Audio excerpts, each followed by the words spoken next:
Découvrez les sciences forensiques sous un nouvel angle grâce à 2 diplômés du QTR qui révolutionnent le domaine au service de la justice. Bienvenue à Au-delà du diplôme. Offert grâce à notre partenaire TD Assurance, ce balado est une présentation du Bureau des diplômés de l'Université du Québec à Trois-Rivières. Mylène Falardeau détient un baccalauréat en chimie, profil criminalistique et une maîtrise en chimie de l'UQTR.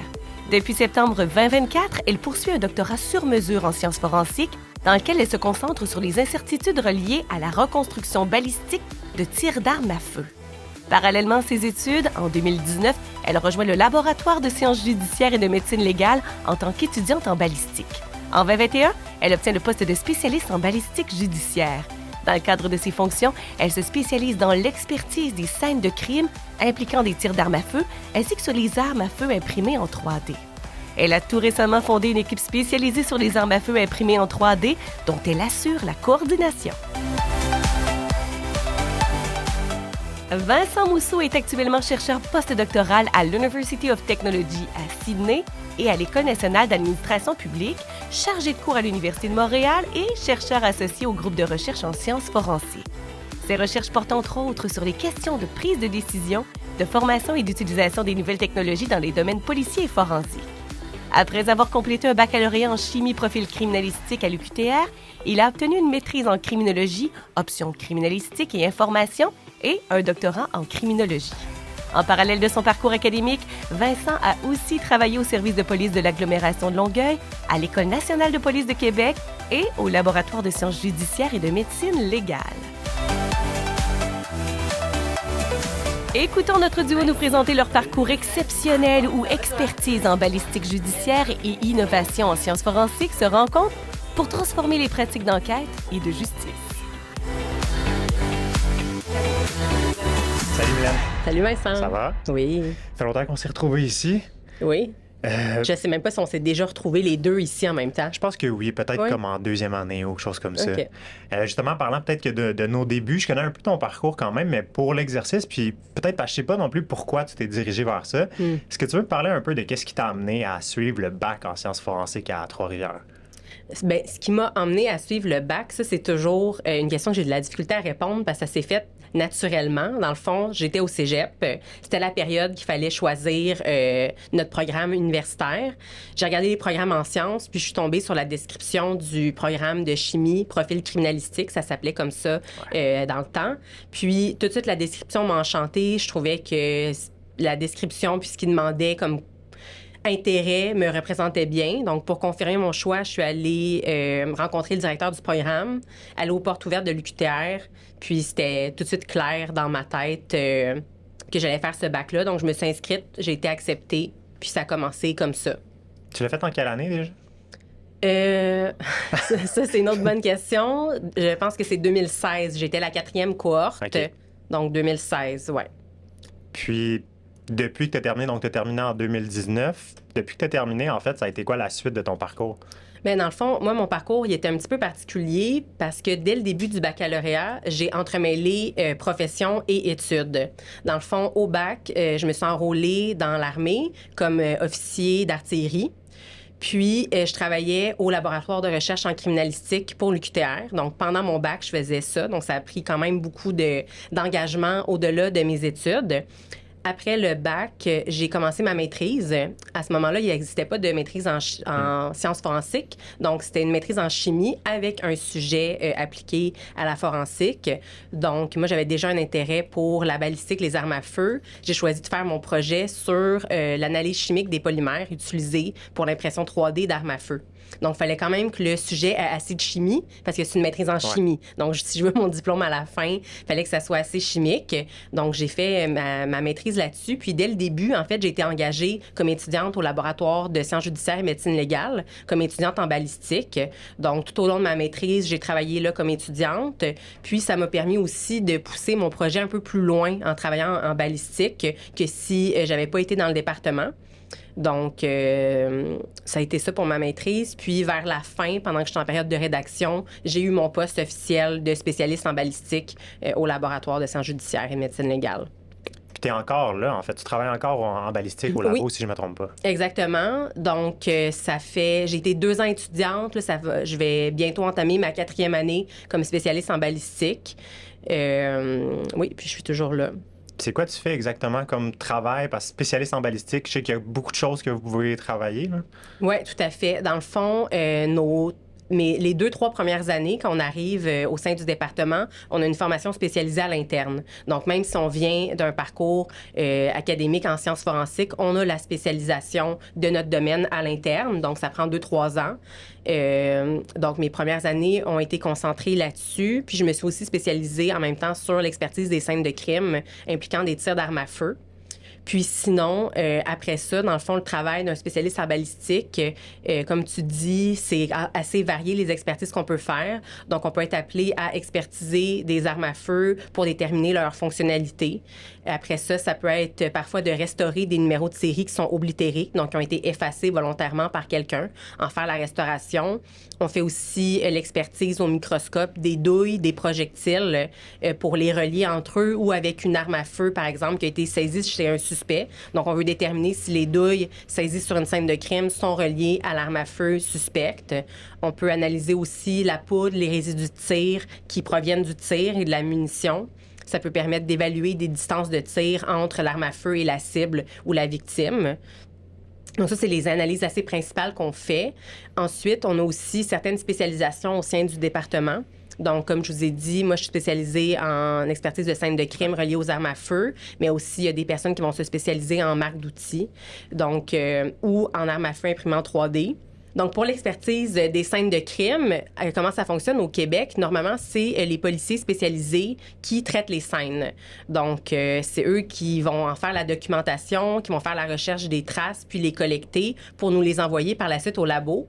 Mais quand c'est des scènes de crime qui requièrent une expertise plus poussée avec interprétation, mais là, ils vont appeler les spécialistes en balistique qui sont spécialisés aussi sur les scènes de crime. Puis, dans le fond, on couvre tout le Québec. Donc, on peut être appelé à aller faire des scènes autant à Montréal que sur la Côte-Nord ou dans le Grand Nord. Puis, quand on se déplace pour l'expertise des scènes, on fait la scène de A à Z. Donc, on demande de ne pas manipuler la partie balistique de la scène. Donc, on va aller sur place, documenter, faire la recherche des traces, des indices, les analyser. Prendre des mesures sur la scène. Puis tout ça, ça va être dans le but de reconstruire les événements passés qui ont eu lieu, où il y a aussi une partie de collecte. Donc, qu'est-ce qu'on va trouver? On va les collecter, puis on va les envoyer au laboratoire. Donc, ça, c'est la partie sur la scène. On peut aussi utiliser des fois des outils technologiques pour documenter, comme un drone ou des scanners 3D. Puis après ça, il y a toute une partie d'expertise qui se fait au labo. Donc, ce qu'on va avoir saisi sur la scène, les douilles, les projectiles, les vêtements d'une victime, des fois, on peut trouver des armes à feu aussi. Tout ça, c'est envoyé au labo. Puis ensuite, l'expertise continue. Donc, on va faire justement l'expertise de l'arme à feu, on va faire la comparaison au microscope des douilles, des projectiles, l'analyse des vêtements. Puis même des fois, il y a des choses sur la scène qu'on n'aura pas été capable, qu'on a observées, mais qu'on n'aura pas été capable d'expliquer. Donc, on peut faire des tests, en fait, en laboratoire pour essayer de recréer ce qu'on a observé puis mieux l'expliquer. Donc, on n'a pas tout le temps besoin, mais des fois, c'est aussi quelque chose qu'on peut faire. Donc, ça, c'est pour l'expertise des scènes de crime. Puis tu as parlé d'une spécialisation sur les imprimantes 3D. Ça rejoint un peu ton travail de maîtrise, j'ai l'impression. Est-ce que tu as continué à travailler sur ça aussi? Oui, en fait, pendant ma formation puis pendant mon travail comme spécialiste en balistique, j'ai continué à développer mon expertise sur les armes 3D, la formation, puis à faire de la recherche aussi. J'ai même développé une équipe spécialisée sur les armes 3D au sein du laboratoire de sciences judiciaires. L'équipe est composée d'une douzaine de spécialistes qui regroupent les départements de chimie, balistique, puis... renseignement forensique. Puis, dans le fond, donc, je coordonne aujourd'hui l'équipe. Puis, on a vraiment développé les expertises qu'on peut offrir, notre expérience là-dessus, des protocoles plus uniformes. Puis, le mandat de l'équipe, c'est vraiment de rester à jour. Les technologies, ça avance vraiment rapidement. Donc, si on ne se tient pas à jour là-dessus, il y a des choses qui vont être développées, puis on ne sera pas au courant. Donc, pour éviter de traîner de la patte, comme on dit, on continue, c'est ça, de toujours développer notre expertise là-dedans.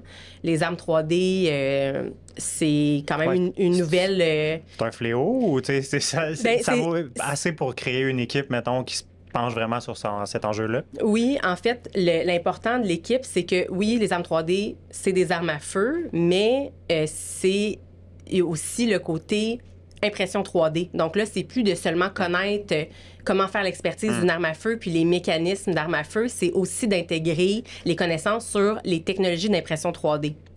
Donc là, ça prenait une spécialisation parce qu'on peut pas demander à tout le monde de rester à jour sur une nouvelle expertise. Donc, dans le fond, en ayant une équipe spécialisée, ça permet de concentrer la formation puis les connaissances.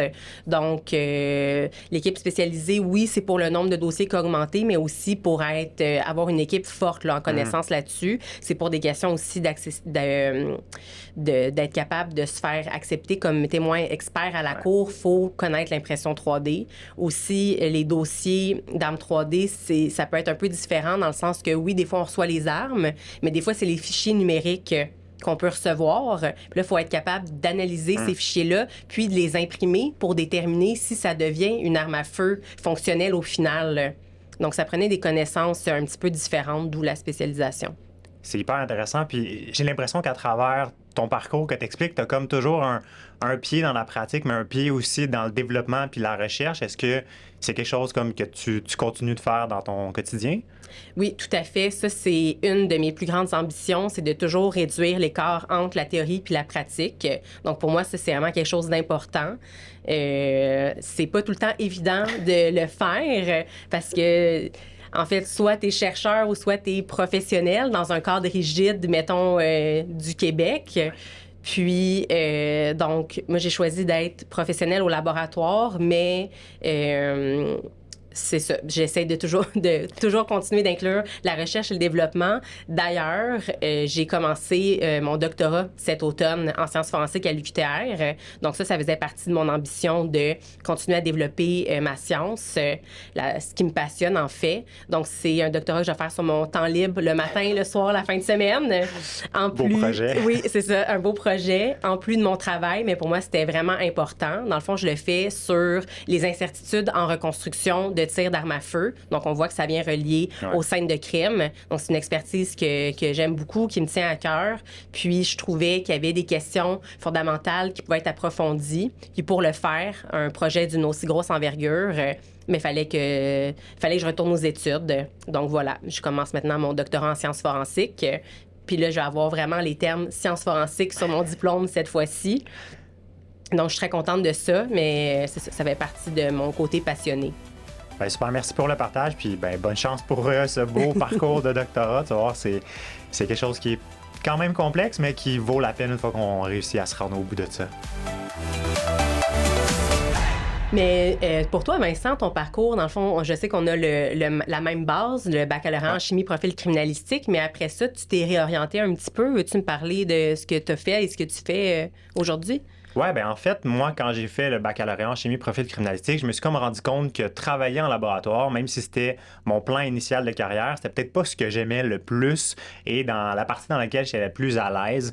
Donc, même si c'était mon plan initial, après le bac, je me suis réorienté vers la criminologie, donc plus du côté des sciences sociales, mais vraiment pour comprendre c'est quoi les enjeux derrière la pratique de la science forensique? C'est vraiment ce qui m'avait marqué dans mon bac, l'espèce d'écart entre ce qu'on pense que c'est et ce que c'est véritablement sur le terrain.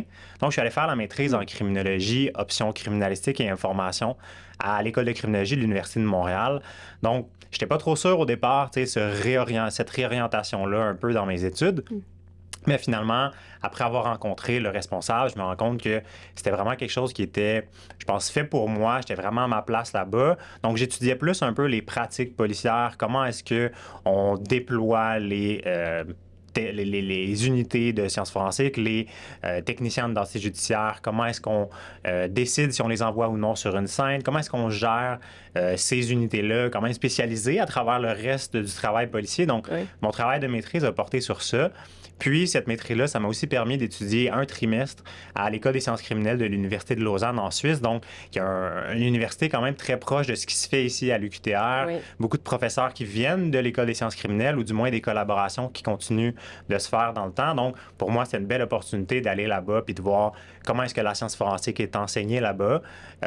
Beaucoup de choses qui ressemblent à ici, donc bon côté de ce niveau-là, dépaysé au niveau des enseignements, mais Vraiment, ça a été plus concrétiser peut-être les apprentissages que j'avais sur tout ce qui tourne autour des scènes de crime puis de la science forensique de manière générale. Donc, c'est un peu ça que j'ai fait par après. Puis, comme tout bon étudiant à la fin de sa maîtrise, qui veut aller travailler dans le domaine professionnel, mais qui réussit peut-être pas à trouver la meilleure place, j'ai décidé de continuer au doctorat à ce moment-là, qui finalement est un choix qui, je pense que j'étais le seul qui peut-être qui le voyait pas, que c'était vers ça que j'allais. Donc tout le monde, une fois que j'ai dit que j'allais au doctorat, les gens étaient, ben oui, on s'en doutait que c'était ça ta prochaine étape, là. La recherche, c'est vraiment quelque chose qui me passionne et qui me motive beaucoup. Donc j'ai fait un doctorat encore en criminologie à l'Université de Montréal, où j'ai étudié vraiment la prise de décision des techniciens en identité judiciaire du Québec, donc les policiers spécialement formés pour aller investiguer sur les scènes de crime, ceux dont tu parlais tout à l'heure, et de voir un peu quels facteurs influencent leur prise de décision par rapport à la recherche de traces. Donc, comment en tout début, on décide vers où on oriente nos priorités. Donc, c'est ça que j'ai fait pour trop longtemps. Les dates sont un peu loin, mais j'ai terminé mon doctorat l'année dernière, donc j'ai soutenu ma thèse. Puis, après avoir travaillé un peu au service de police de l'agglomération de Longueuil, donc j'étais conseiller à la formation là-bas.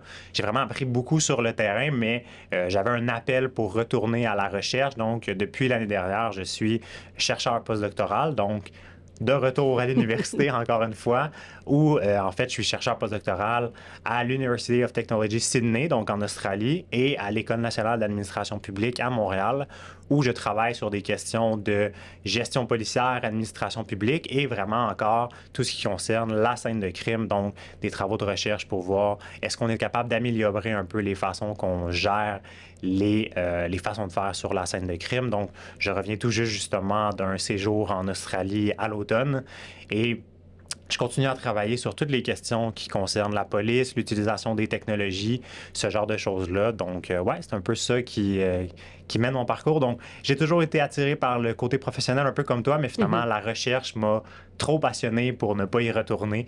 Donc, ouais, je suis bien installé maintenant au niveau de la recherche.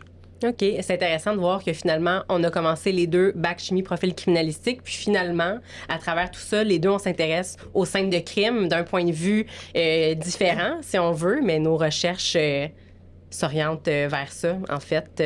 Ouais, puis en fait, tu sais, mes travaux en recherche, je suis jamais bien loin de l'UQTR. On dirait qu'il y a comme toujours ce petit lien-là. Ma maîtrise, je l'ai fait avec une co-direction avec un professeur qui est ici. Je suis chercheur associé aussi au groupe de recherche en sciences forensiques de l'UQTR. Donc, je continue à développer des collaborations avec les profs ici, dans l'espoir que, ben, quand je vais continuer ma carrière en recherche, je puisse garder les liens qu'on a développés avec les profs ici pour éventuellement faire des projets de recherche qui peuvent aider à améliorer un peu la manière que c'est fait au niveau de la science forensique, moins dans les techniques ou les outils qu'on utilise, mais plus vraiment au niveau des pratiques sociales qu'on observe dans les différents établissements qui s'occupent de la science forensique, que ce soit les laboratoires ou les corps de police ici au Québec.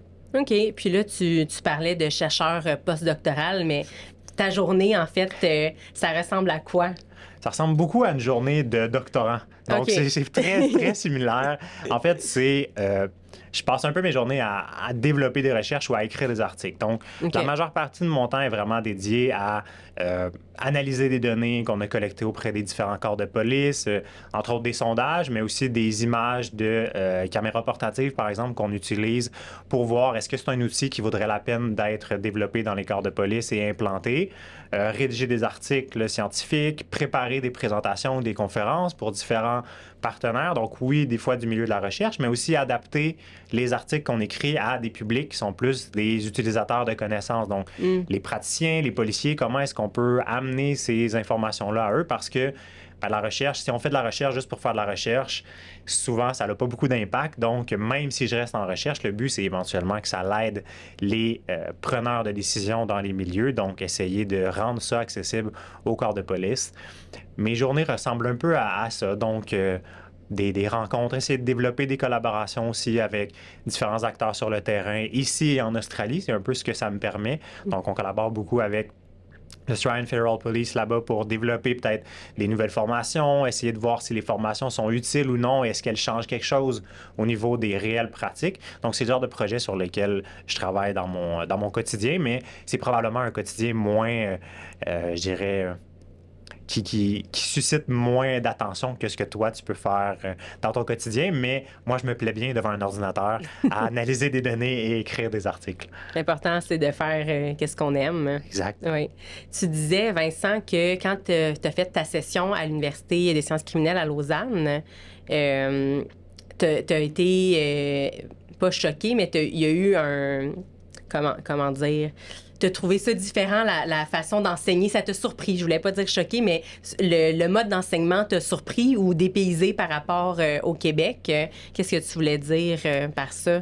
Bien, c'est qu'ici, disons, autant à l'UQTR qu'à l'Université de Montréal, on est habitué d'être autonome. Si on veut, les professeurs nous enseignent beaucoup à dire, bien, vous allez faire des travaux de votre côté, vous avez des lectures à faire que vous devez préparer à l'avance et tout. Puis on a souvent plusieurs évaluations dans la session pour nous aider.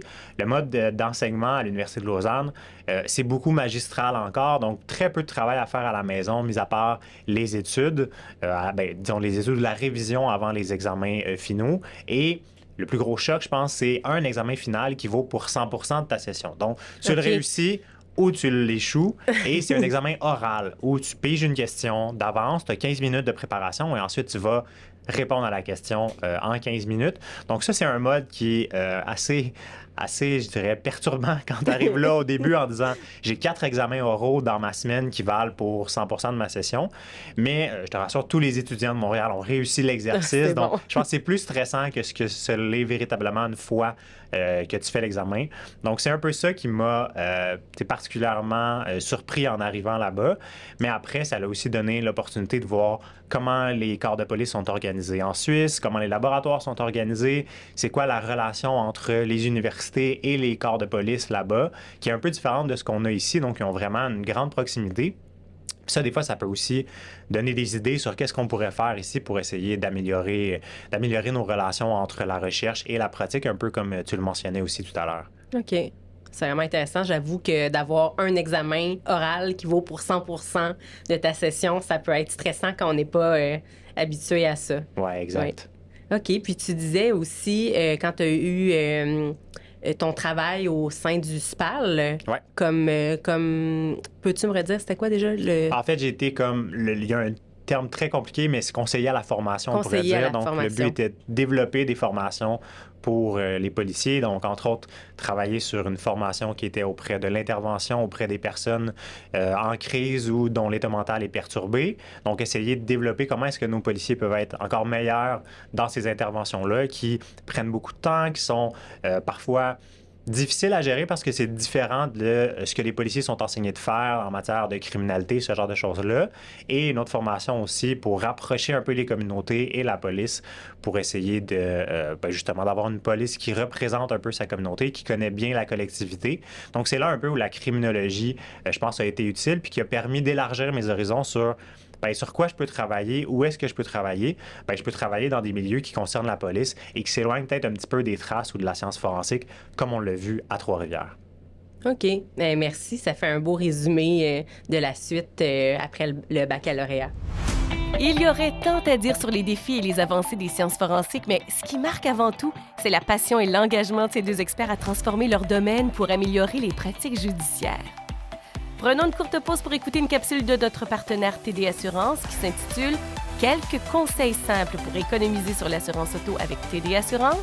Et au retour, nos deux invités démystifieront les mythes véhiculés par les séries télévisées sur la science forensique et éclairciront la distinction entre criminologie et criminalistique. Une discussion qui promet de révéler la réalité fascinante derrière ces disciplines souvent mal comprises. Qui ne souhaiterait pas réduire sa prime d'assurance? Vous frappez à la bonne porte avec TD Assurance. TD Assurance vous propose différentes façons qui pourraient vous faire économiser sur l'assurance auto. Plus vous en savez sur l'assurance, moins vous aurez à payer pour vos primes. Gardez un bon dossier de conduite. Les bons conducteurs sont récompensés par des économies supplémentaires et si vous êtes en mesure de garder un bon dossier de conduite et d'éviter les accidents, vous serez récompensé et pourriez être admissible à la récompense Bon Dossier. Regroupez vos assurances habitation et auto. Regrouper vos assurances habitation et auto avec TD Assurance est une façon qui pourrait vous permettre d'obtenir un rabais sur votre prime. Profitez d'un rabais multivéhicule. Qu'il s'agisse d'une deuxième voiture, d'un véhicule récréatif ou d'une motocyclette, l'ajout de véhicules supplémentaires à votre police est une façon très efficace d'économiser de l'argent sur votre assurance auto. N'attendez pas pour faire poser vos pneus d'hiver. Le mauvais temps rend la conduite un peu plus difficile. Alors, même si au Québec, on a jusqu'au 1er décembre pour installer ses pneus d'hiver, il est recommandé de ne pas attendre à la dernière minute pour le faire. En effet, il n'est pas rare que le froid et les premières neiges nous prennent par surprise. Et il a été prouvé que les pneus d'hiver réduisent le nombre d'accidents. Et moins il y a d'accidents, moins il y a de réclamations d'assurance. Communiquez avec un conseiller TD Assurance dès aujourd'hui pour en savoir plus en composant le 1-866-293-9730 ou visitez le tdassurance.com/UQTR. De retour au balado Au-delà du diplôme avec Mylène Falardeau et Vincent Mousseau qui poursuivent leur discussion sur la science forensique en explorant les liens entre criminologie et criminalistique ainsi que les façons de déconstruire les mythes populaires autour de leur domaine.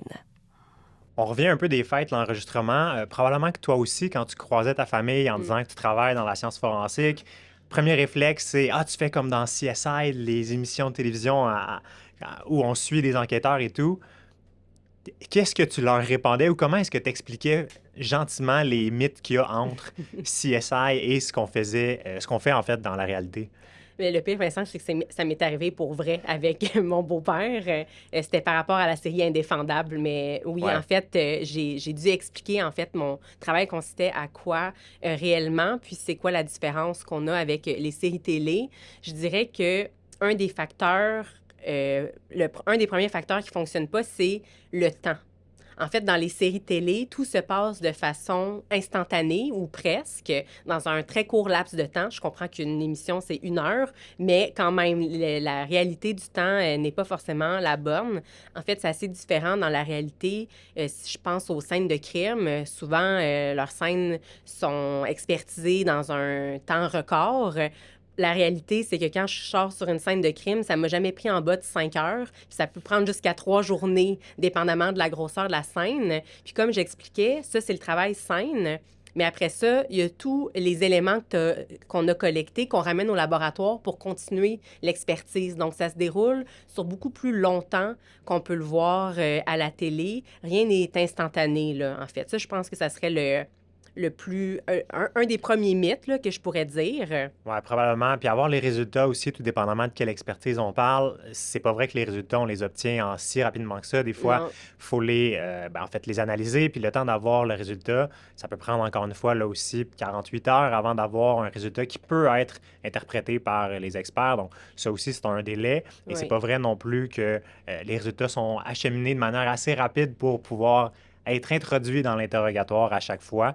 Donc, c'est sûr que le volet temps, je pense que c'est un des gros enjeux de ces séries-là. Oui. Mais bon, il faut faire un spectacle avant tout. Là, c'est pas un documentaire non plus. Tout à fait. Et sinon, je ne sais pas à quel autre aspect on peut penser. Je pense celui classique qui revient. Je travaille pas en laboratoire, mais souvent les gens pensent que c'est une seule et même personne qui fait tout ça. Donc, le même individu qui est derrière le microscope, comme on a derrière nous ici, c'est aussi celui qui va sortir son arme à feu pour faire l'arrestation du suspect, qui va ensuite le passer en interrogatoire dans les locaux de la police. Il faut comprendre que c'est beaucoup plus divisé que ça. Donc, souvent, on va avoir des policiers, comme je le disais tout à l'heure, qui sont spécialisés en investigation de scènes de crime. Donc, c'est eux, dans la majorité des cas, qui vont faire l'intervention sur la scène. Tout à fait. Ils vont prélever tout, vont vous les envoyer à vous au laboratoire pour une expertise. Donc, déjà, on est rendu à 2 personnes. Oui. Il y a un enquêteur qui va être attitré au dossier. Donc, c'est lui qui va s'occuper souvent d'un interrogatoire ou de faire cheminer le dossier.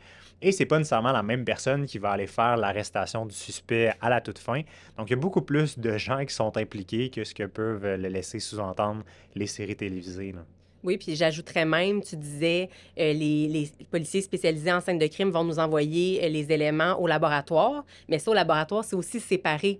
Il y a certains éléments qui vont être envoyés en chimie, d'autres en balistique, d'autres en toxicologie. Des fois aussi, une même trace ou un même élément collecté peut faire différents départements. Si je pense à des douilles, ça va passer par l'ADN, par les empreintes digitales qui ne sont pas au labo, mais c'est une autre expertise qui est faite pour après ça revenir en balistique. Donc, il y a vraiment beaucoup d'acteurs différents qui vont travailler sur un seul dossier, en fait.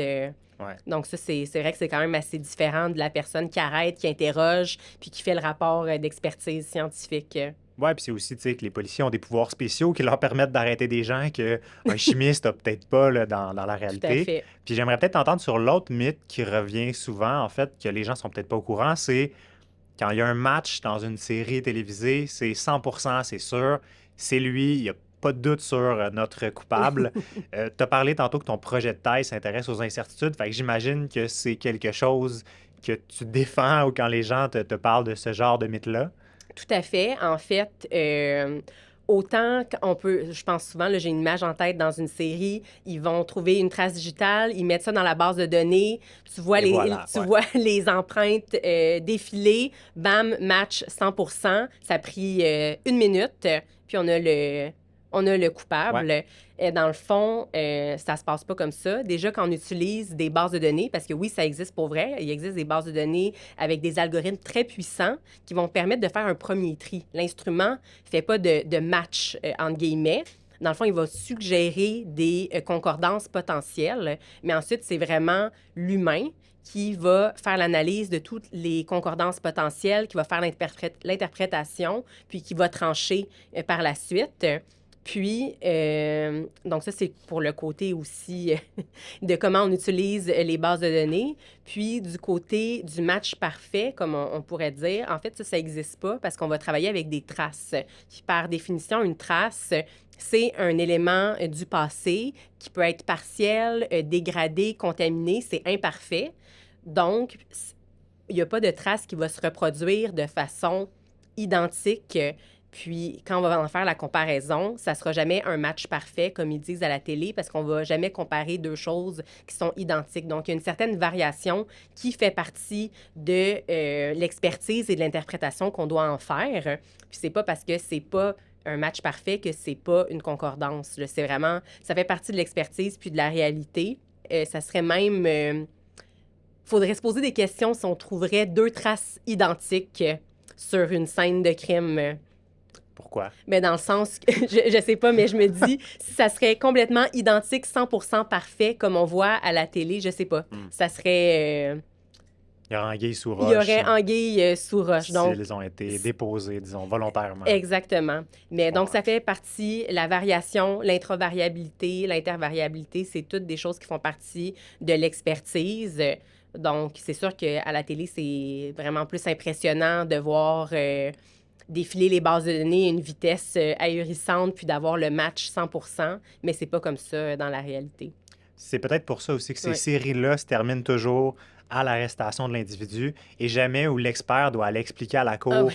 comment il en est venu à son résultat, comment il en est venu justement à gérer ces incertitudes-là. Parce qu'il y a beaucoup du travail où c'est ça, quand vous devez être à la cour, il faut Oui. expliquer Oui.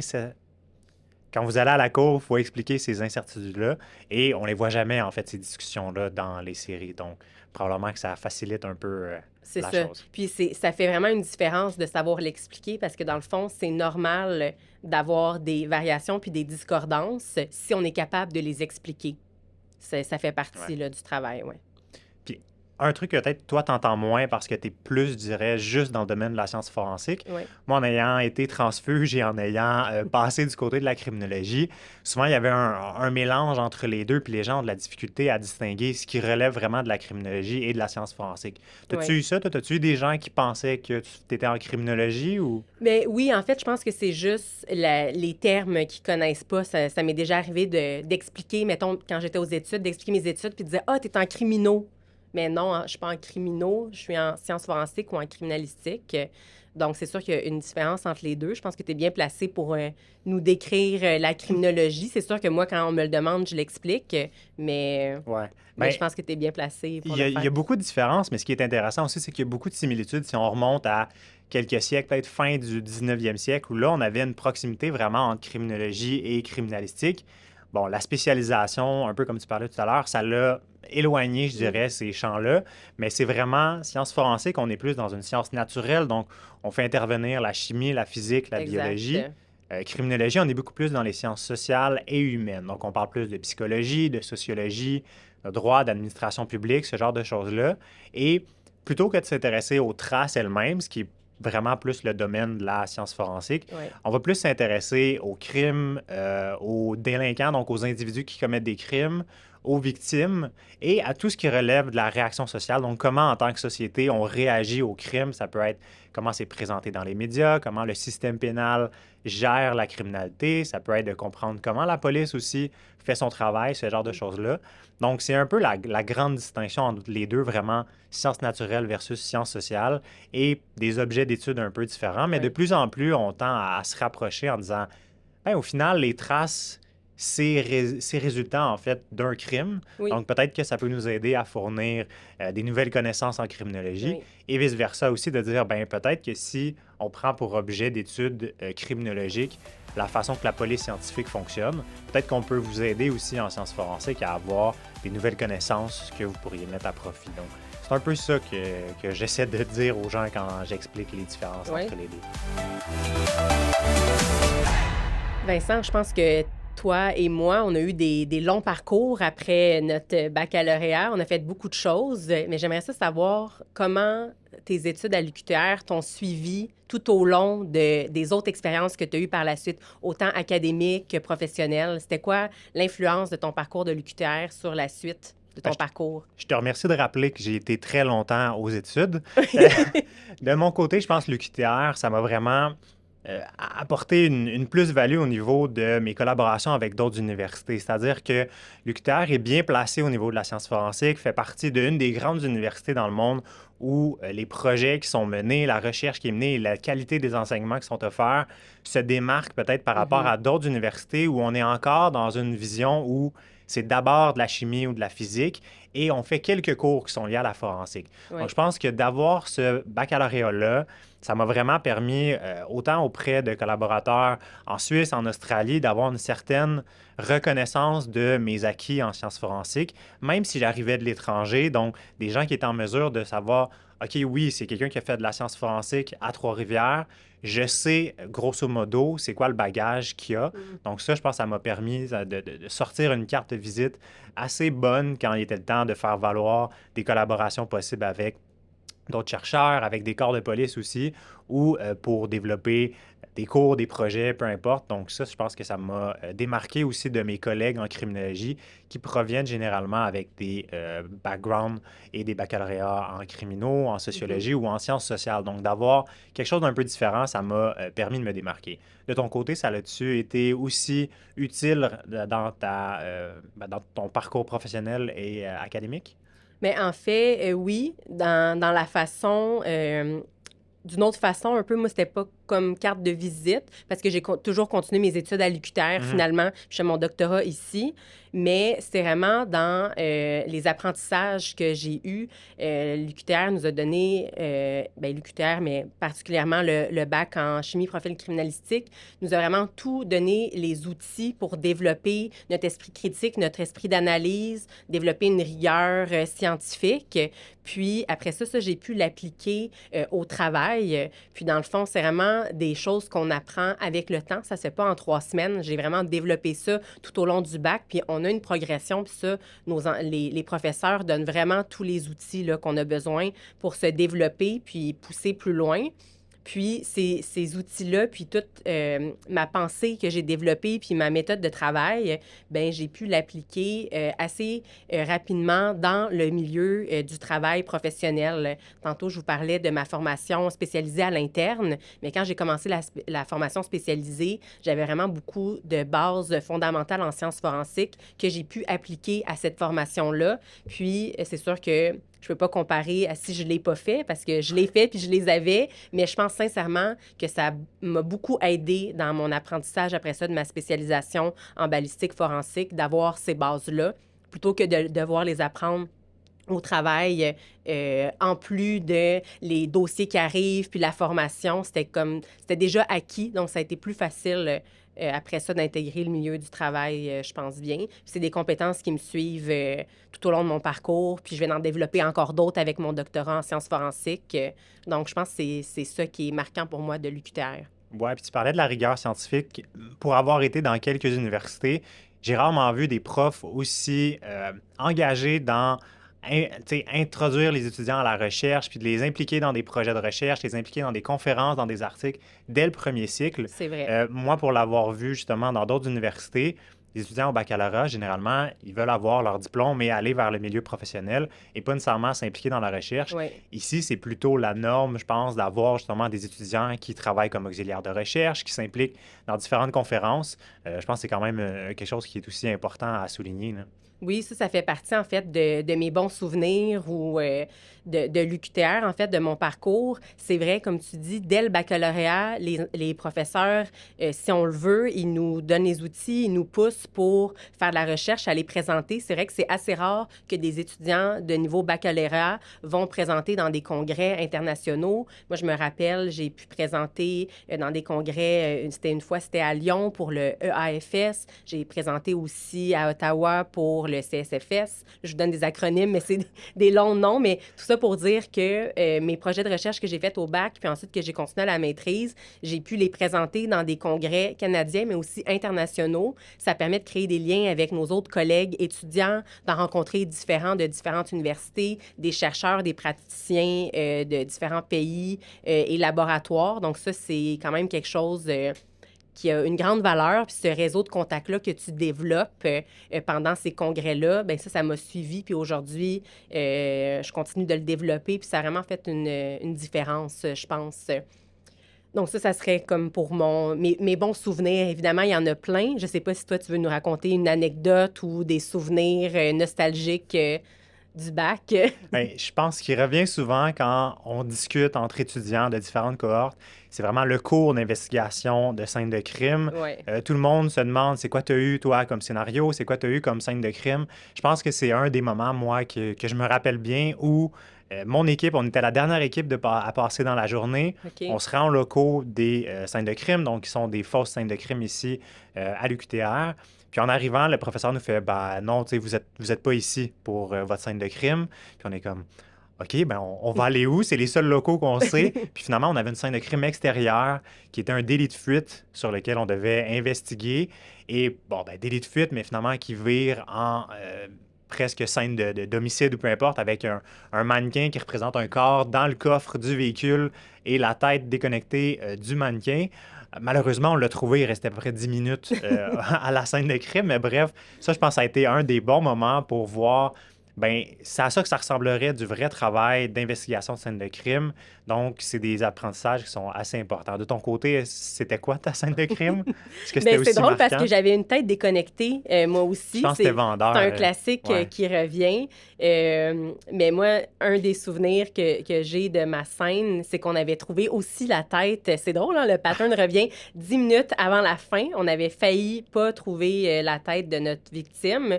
Puis, mais là, je sais pas si on peut révéler tous les secrets des scènes de crime, là, mais bon, maintenant, je pense qu'ils ont différents scénarios. Ça s'est vraiment bonifié avec le temps. Mais un des éléments marquants de mon examen, parce qu'on avait la pratique, puis après ça, l'examen, c'est que j'avais le professeur qui nous évaluait, qui était assis en plein milieu de la scène, puis il notait le moindre fait et geste qu'on faisait, puis même...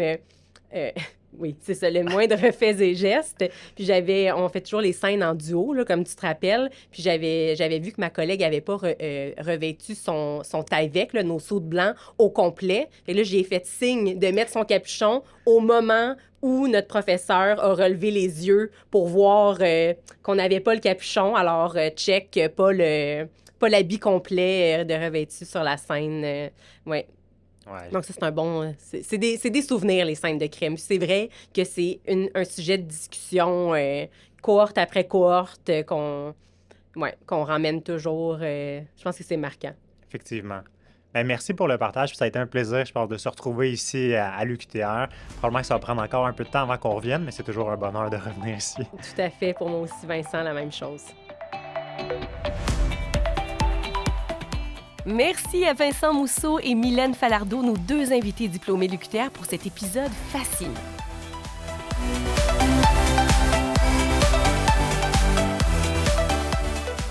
Pour toute information sur l'Université du Québec à Trois-Rivières, consultez notre site web au www.uqtr.ca. Pour proposer des sujets ou des invités pour nos prochains épisodes ou pour mettre à jour vos coordonnées de diplômés de l'UQTR, écrivez-nous à l'adresse diplôme@uqtr.ca. À très bientôt pour un prochain épisode d'Au-delà du diplôme.